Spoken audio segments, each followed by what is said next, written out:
3 years ago, and every once in a while you sort of feel the presence, but I don't know whether that's just because you. 3 years ago, and every once in a while you sort of feel the presence, but I don't know whether that's just because you want to. They told him he was too old 40 years ago.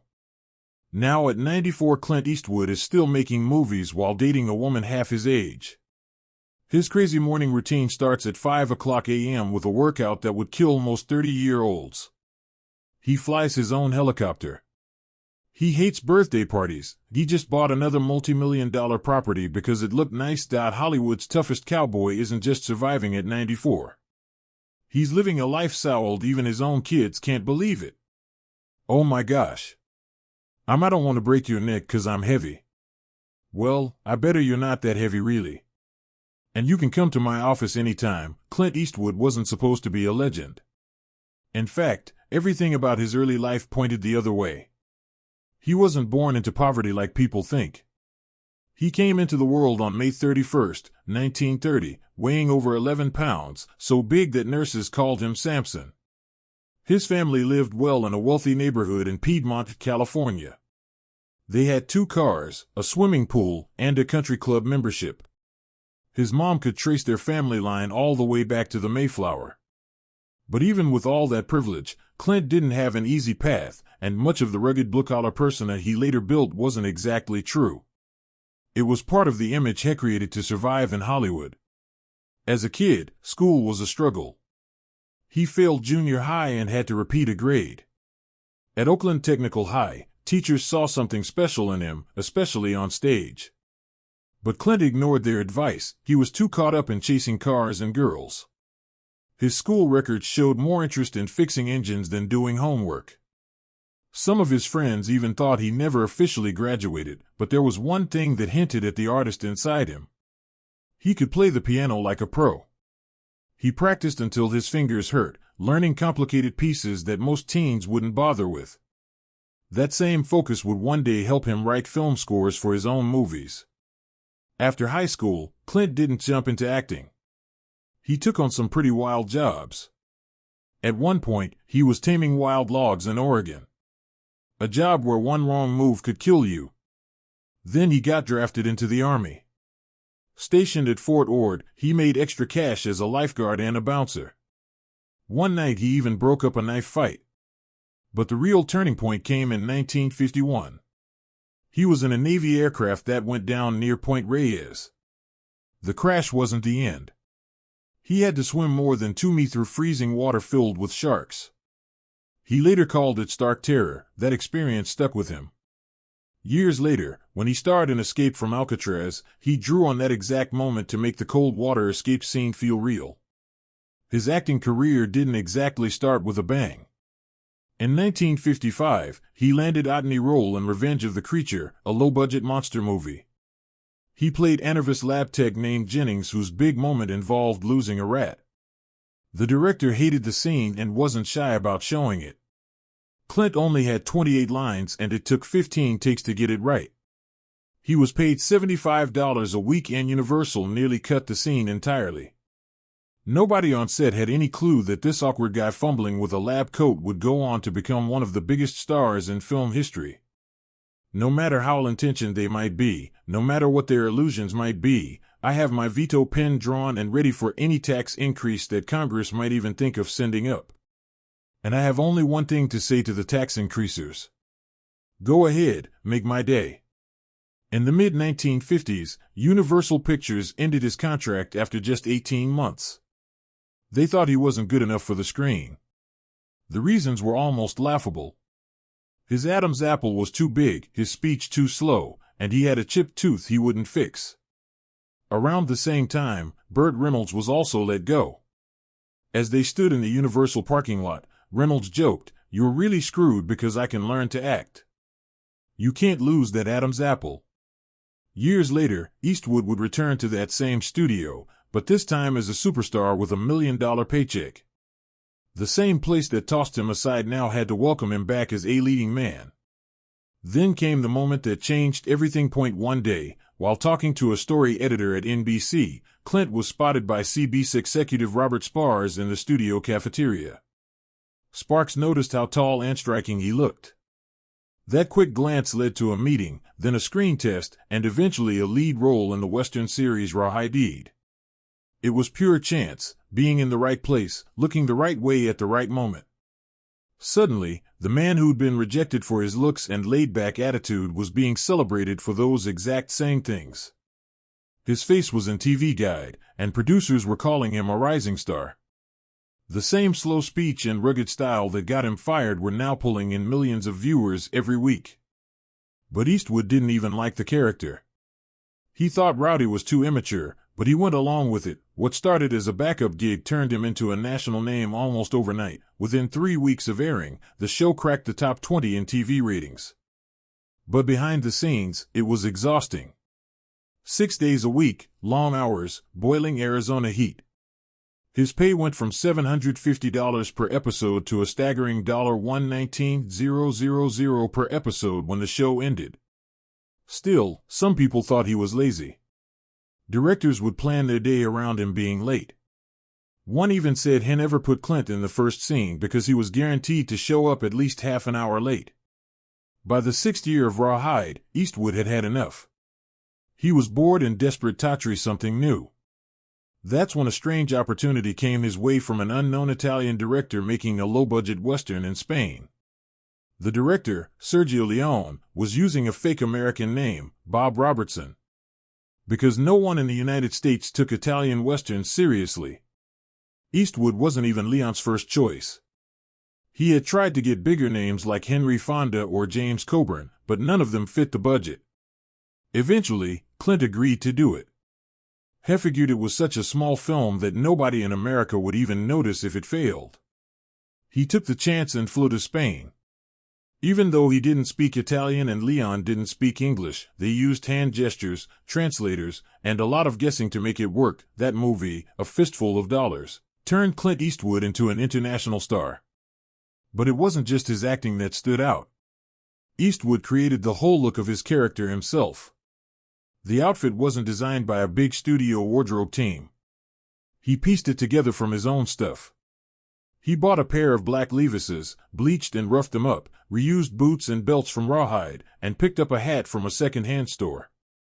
Even the small cigars and poncho came from random shops he found along the way. The whole vibe of the man with no name was built on purpose. Eastwood wanted him to say very little and let his body language do the talking. That silence made the character seem more powerful and mysterious.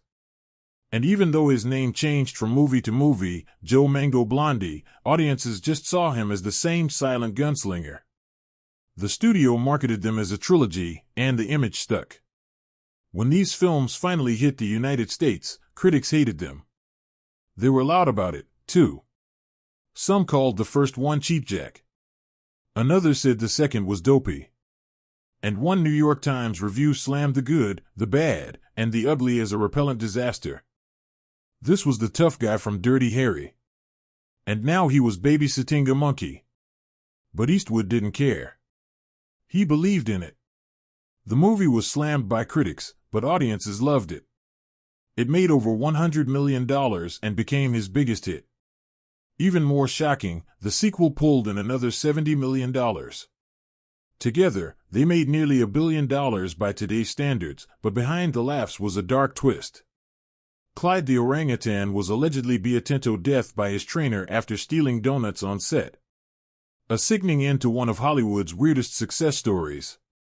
That kind of risk-taking wasn't new for Eastwood. In 1975, he was filming The Eiger Sanction, a movie that involved deadly mountain climbing. While shooting on the Eiger Mountain's north face, a climber on the crew was killed by falling rocks. Eastwood, who was both the star and director, nearly shut down the film. But instead, he made a decision that stunned everyone. He'd do all the dangerous stunts himself. He climbed cliffs, hung from ledges, and filmed without the kind of safety gear we'd expect today. At 44 years old, he risked his life for the movie, and it wasn't even his first brush with death. Years earlier, he'd survived a plane crash into shark-infested waters during his Army days. He later said if he'd known about the sharks, he probably would have died from fear alone. Eastwood's confidence in himself also kept him from chasing the wrong roles. He was offered Superman in the late 70s. Yes, that's Superman, but turned it down flat. That's not for me, he said. Same with James Bond. Had he accepted, he would have been the first American to play 0007. But he knew better. He understood his brand. Eastwood wasn't the guy in tights or tuxedos. He was the guy with a squint and a gun. By the end of the decade, Clint Eastwood wasn't just a leading man. He was a force behind the camera, too. With his own production company, the Mal Paso Company, he had full say over his movies. He wasn't just choosing his roles, he was shaping them from the ground up. If the script didn't feel right, he changed it. If the studio hesitated, he pushed harder. Even when people laughed at him for starring in a comedy with a monkey, he made it work and made a fortune. Clint Eastwood had been acting for years, but by 1971, he was done playing by other people's rules. He wanted to direct to take full control of what happened in front of and behind the camera. So, when Play Misty for Me became his directorial debut, he went Allen. No backup plan, no second guessing. Most first-to-me directors go over budget, run late, and get chewed up by studio politics. Eastwood did the opposite. He shot the entire movie in his hometown, Carmel by the Sea, using real locations like a local radio station and restaurant instead of fancy sets. He finished the movie early and under budget by $50,000. Even the music was done on his terms. He personally got the rights to Robert Flack's The First Time Ever I Saw Your Face for just $2,000. And it ended up becoming a hit. The film made over $10 million and launched Eastwood's directing career with a bang. But that wasn't just luck.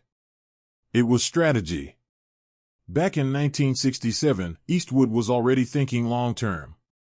Tired of the rigid Hollywood system, he and his advisors set up Mal Paso Productions. It was more than just a company. It was amicage. Mal Paso means bad step. A nod to the agent who warned Eastwood that doing spaghetti westerns would ruin him. Instead, those same westerns helped him earn enough money to buy hundreds of acres near Mal Paso Creek and build a creative empire. By the time he made Han Gum High, his first film under Mal Paso, he wasn't just starring in the movie, he was producing it. And when it smashed opening weekend records in 1968, Clint Eastwood was no longer the TV guy from Rawhide. He was a real force. What really set Eastwood apart, though, was how he worked on set. While other directors spent days perfecting one scene, Eastwood became known for getting it in 1 or 2 takes. No yelling, no chaos, just quiet focus. He believed the first take often felt the most real, the most alive. Actors quickly learned that if you didn't show up ready, you might not get another chance. Jeff Daniels once said, "You have to be ready because it's one take." Matt Damon, he had toe big for a second one. But it worked. This method helped Eastwood guide actors like Hilary Swank and Gene Hackman to Oscar-winning performances. Clint Eastwood was already a Hollywood legend by the early 90s, but what came next would push him into a whole new league. It started with a Western script called The Cut Killings. Not exactly something studios were eager to pick up. Even Francis Ford Coppola gave it a shot in the 80s and still couldn't get it made. But Eastwood saw something in it. He bought the rights and then just waited for years. He wanted to grow into the role, literally. When he finally shot it as Unforgiven at the age of 62, the timing couldn't have been better. The film exploded, earning $159 million on a small budget and winning big at the Oscars. It wasn't just another movie. It was a final stamp of respect, and Eastwood made sure to honor his old mentors Sergio Leone and Don Siegel in the credits. The gunslinger had officially become a filmmaker. Just over a decade later, he took another gamble. Million Dollar Baby was the kind of film that made studios nervous. It dealt with assisted suicide, dark subject, big risk. Eastwood still went ahead. Warner Brothers barely gave it a proper release at first, probably expecting it to flop, but the film broke through, earning over $216 million. It swept the Oscars, and suddenly Eastwood wasn't just a respected director. He was unstoppable. It proved he could take heavy, uncomfortable themes and still move audiences. That's when people stopped questioning his instincts. The year before that,